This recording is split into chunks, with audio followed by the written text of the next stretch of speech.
Estamos de volta com o nosso programa Saúde e Equilíbrio. E agora, neste bloco, nós vamos falar sobre morfologia, que associa disciplinas de anatomia e histologia. E para falar conosco, está aqui o nosso professor de morfologia, professor Alexandre Volkoff. Tudo bem, professor? Tudo bem, Wagner. É um prazer estar aqui com você, com todos os seus ouvintes, né, que estão aqui presenciando a nossa conversa. O prazer é todo nosso, professor.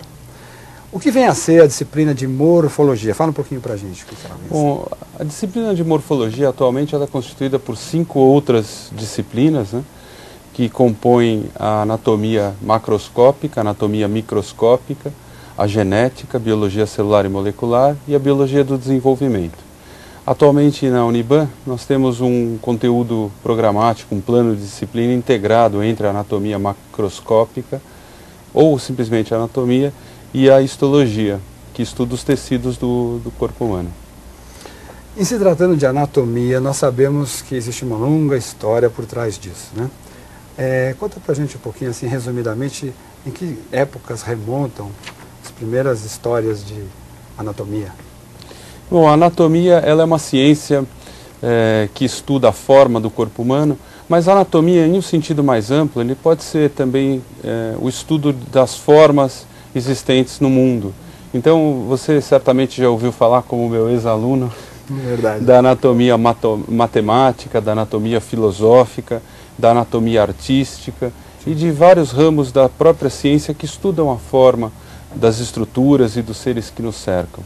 A anatomia humana, ela tem uma história antiga que começa na época de antes de Cristo, lá por 500 antes de Cristo, e essa história vem sendo continuamente reescrita e reestudada com novos achados e novas descobertas interessantes.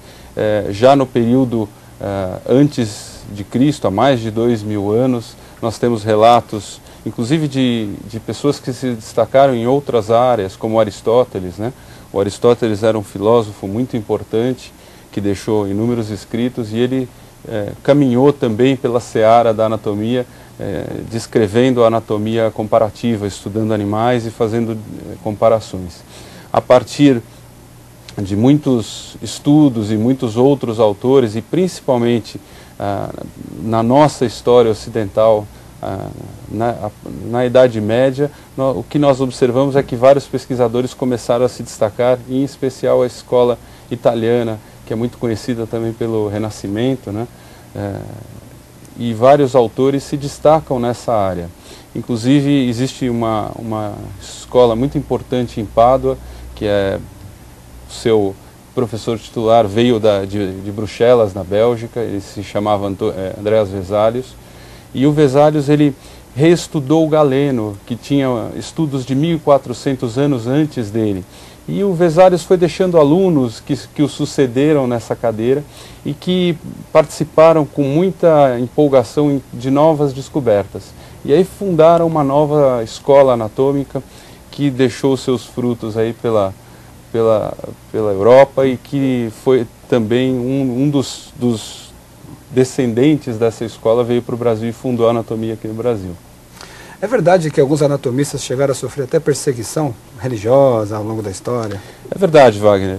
Um grande exemplo que pode ser citado nessa linha é o Miguel Servet, um espanhol, mas ele não foi exatamente perseguido pelas suas descobertas anatômicas. O Miguel Servet estudava muito bem o coração, né?